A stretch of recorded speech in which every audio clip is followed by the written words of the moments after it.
Hello ladies and gentlemen, Game Chanel here, and today I want to show you my Sword and Shield build. I haven't really seen a build on YouTube yet, so I figured maybe you guys want to see one, use it, copy it, tweak it to your liking, whatever you want to do. I'm not going to talk about the playstyle for the Sword and Shield in this video. If you want to see how it works, please go check out Rurikhan's video. He made a 20-minute in-depth video about the playstyle. It's awesome, you can learn a lot, please go check it out. I'll link it in the description down below. But anyway, without further ado, let's get into it. Before we talk about the weapon, let's get into the gear. We use the Dragon King eye patch, and that gives us 2 levels of weakness exploit and a level 3 decoration slot. It's used in a lot of builds, I know, but it's just that damn good. Next is Kushala Sister Beta, gives us 2 levels of handicraft and a level 2 decoration slot. Damascus Membraces, we're looking for the handicraft level 1, and the speed sharpening. Now that's the alpha version, it does give you a decoration. If you want a decoration, you can go with the beta. It still gives you the handicraft, but it doesn't give you the speed sharpening, so keep that in mind.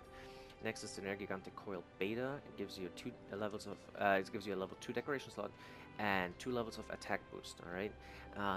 Then we have the Death Stand Shield Beta for the 2 levels of handicraft and the 2 decoration slots, and then an attack charm level 3. Now, all in all, we're looking at attack boost level 7, 5 coming from the gear and 2 from the decorations. We have handicraft level 5, all coming from the decorations. All coming from the gear. And then we have weakness exploit level 3. Now we get 2 levels from the Dragon King eye patch, and then 1 level, the final level, from a decoration. Now this is probably the only decoration that I think is really important in this build to make it work. If you don't have the decoration, I guess you have to tweak around with the gear a little bit. I don't know if there is like a hand piece that you can use instead of the Damascus Membraces, and to get your final level of weakness exploit, but I tried to get it anyway. Then we have speed sharpening level 3. Now we only get 1 level from the Membraces, but then two additional levels from decorations that I have, but I'll talk about that more in a second. And Part Breaker again is a decoration. So let's talk about the weapon real quick. The weapon we're using is called the Royal Rose. It's a little bit of pain in the ass to grind and get, but anyway, once you have it, it gives you the poison, which is super helpful against a lot of enemies, especially Kushala. Also with the handicraft and the additional 50 sharpness, we actually bring this weapon from blue to white sharpness, which is what this build is designed to do. So that way we raise our attack by, I think, for another 6%. That is from blue to white, I think is another 6%, so that's pretty significant. Also it comes with 10% affinity, and as you can see, I haven't min-maxed this set yet, because I just haven't gotten lucky enough to do the augmentation for this weapon.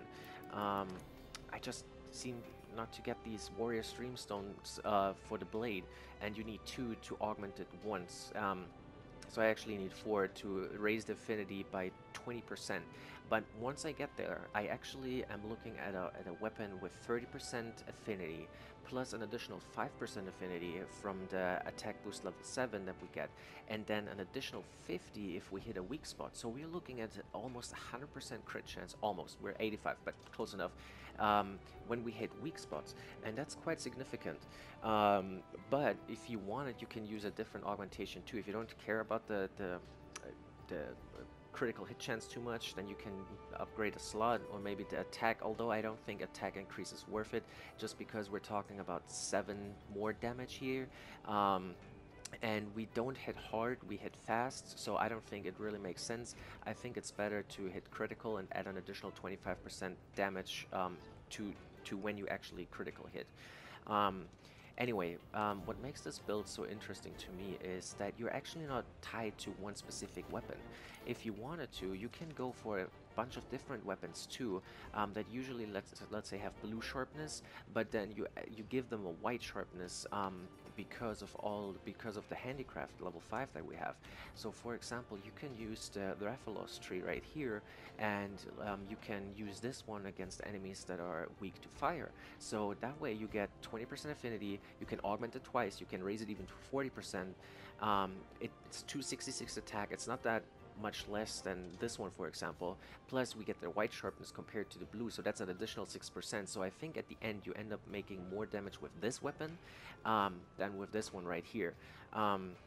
So that's something you can use, but there's a bunch of different weapons that you can use, and you can adjust to the monster that you're hunting pretty easily. So just look out for everything that's usually blue, like sharpness wise, and you raise to white because of the handicraft.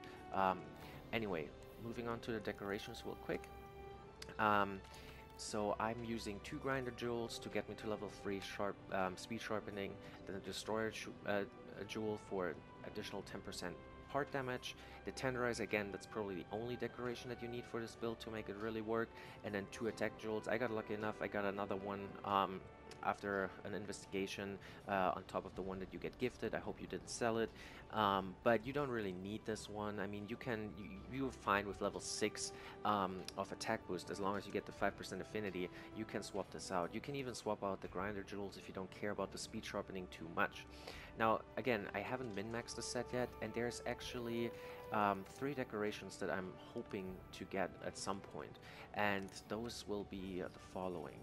Now, I think I've only seen one of them actually in a YouTube video, a player actually owning it, and that's the Odogaron one from the protective polish right here. So weapon sharpness does not decrease for a set time, which is 1 minute, by the way, after sharpening. So that's super handy, especially if you have speed sharpening level 3. You only have 1 cycle of sharpening, and then you don't lose sharpness for an entire minute.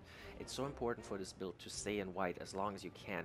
And unfortunately with Sword and Shield, I realized that you lose sharpness quite quickly.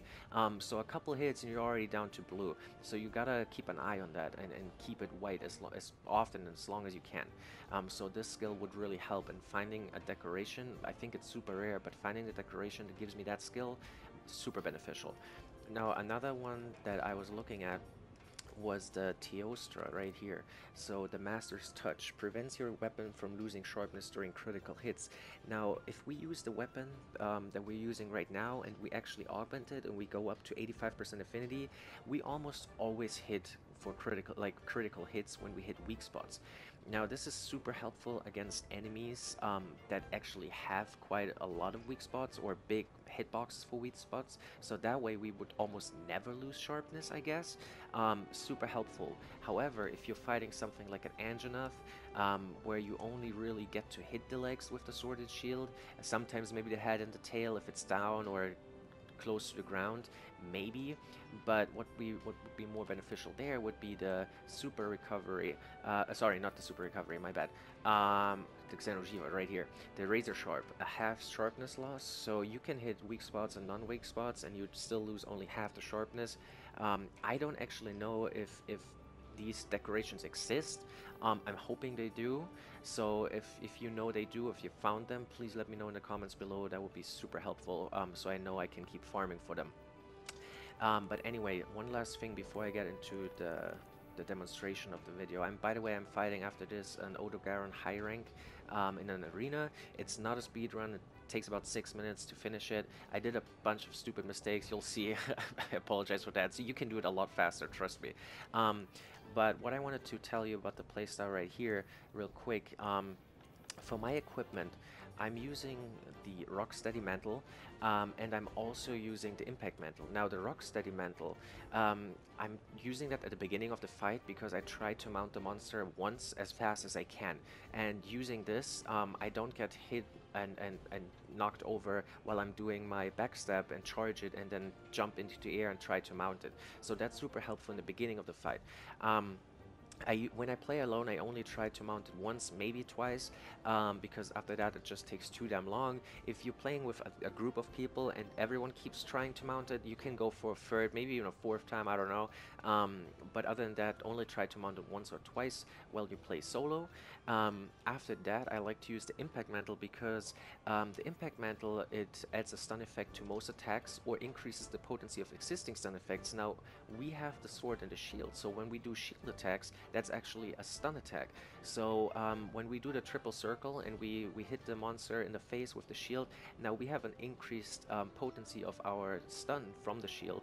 Also, if we do the charged backstab, backstep, jump into the air, and then hit with the shield from the air, that adds a lot of stun to the monster. So while you're wearing this impact mantle, you can look at probably stunning it once or twice. So that's super handy. But if you find yourself struggling, you can still go for the health booster, maybe a ghillie to you know, hide yourself and recover some health. It's totally up to you. But I just find these two really helpful. Well, anyway, I hope you enjoy this build. Let me know what you think about it in the comments below. If you have any suggestions or you know, better builds, please feel free to link them, let me know. But other than that, I hope this helped you, and I'll see you in the next video. But for now, enjoy the gameplay.